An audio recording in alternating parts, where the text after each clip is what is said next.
All right, let's talk about something that trips up so many people in English. Active versus passive voice.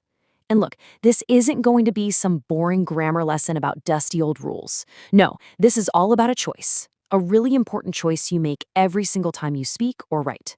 And that choice, it can make what you say powerful or, well, kind of weak. Okay, I bet you've heard this a million times, right? Some teacher somewhere told you never use the passive voice, it's weak, it's bad writing. But what if they were wrong? Or at least, what if that wasn't the whole story? What if the passive voice is actually a secret weapon, one that you've been told to just leave in the toolbox? Let's just get right down to it. Look at this simple example. Active voice. Maria wrote the report. Boom. Super clear. We know who did what. Maria's the hero of this sentence. But now, watch what happens when we switch it to passive. The report was written. Whoa, where'd Maria go? See, the focus just completely shifted. Now, the report itself is the star of the show. So, you see, this isn't some epic battle of good grammar versus evil grammar. It's more like a voice showdown. And it's all about one thing, changing the focus. It's you, the writer, deciding where to shine the spotlight. And this is really the main takeaway, the one thing to remember. Active voice, the subject performs the action. It's all about the doer. Passive voice, the subject receives the action. The focus is on the receiver. That's it. That flip is the entire game. Okay, so let's talk about the active voice first, the direct approach. Why is it the default champion, especially in American English? I mean, why do we love it so much? Well, it turns out there are some really, really good reasons. For starters, active voice is just clearer. It's usually shorter, more direct. It gives your writing this energy, you know? There's no messing around. And maybe most importantly, it highlights responsibility. It makes it super clear who's doing what. Take a look at this. The company made a mistake. So direct, right? The company is taking responsibility. Now, listen to how different this sounds. A mistake was made. See that? It feels slippery, evasive, like someone is trying to avoid blame. The active voice, it just leaves no room to hide. Okay, but now it's time to talk about the supposed villain of the story, the passive voice. But here's the thing. It's not a mistake. It's a strategic tool. Sometimes you actually want the hero of the sentence to stay behind the scenes. And really, that's the whole idea. Sometimes the person or thing doing the action, well, they just aren't the star of the sentence. Think of it like a play. The passive voice lets you shine the big spotlight on the result, while the person who did the action can just hang out in the wings. They're not the main character in this particular scene. So when do you use it? Well, here are 3 classic situations. 1, the doer is totally unknown. My car was stolen last night. You don't know who did it, so what else can you say? 2, the doer is just unimportant. This product is sold in many stores. Do we care who exactly stocks the shelves? Nah. And 3, the doer is super obvious. The suspect was arrested yesterday. Well, yeah, of course it was the police. You don't even need to say it. And check out this powerful real-world example. The COVID vaccine was developed in record time. What's the most important thing in that sentence? It's the vaccine, the achievement.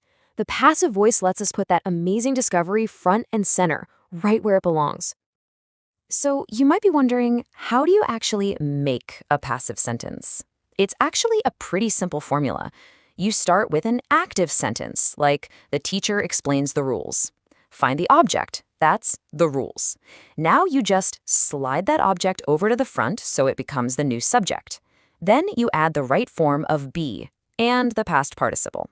So the rules are explained. Easy, right? Okay, now here's a little pro tip, something that will make you sound way more natural in American English. It's called the get passive.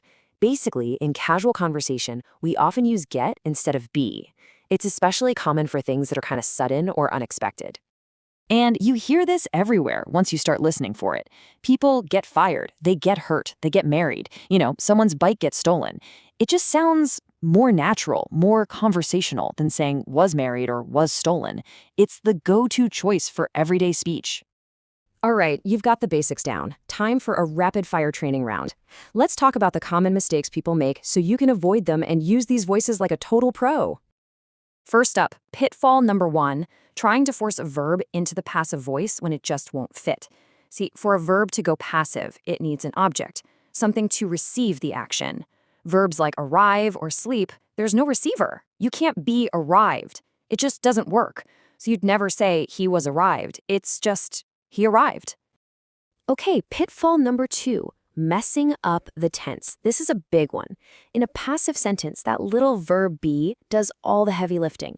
It's the time traveler of the sentence. So if it happened in the past, the report was written yesterday.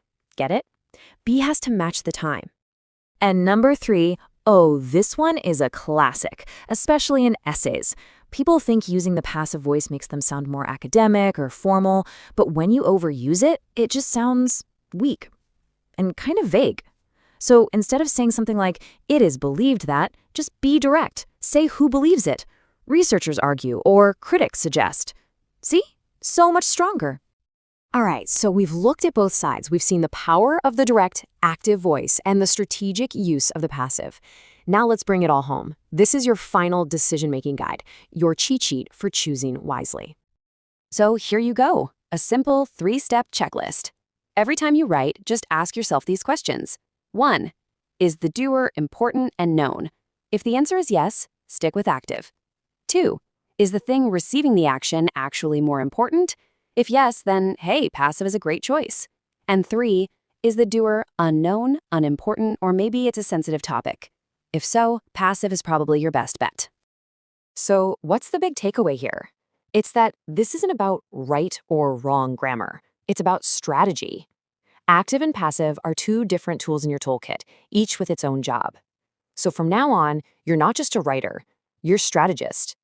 The real question is, what will you say? If you enjoyed this video, please don't forget to like, comment, subscribe, and share with your friends. For books on American English, click the links in channel description.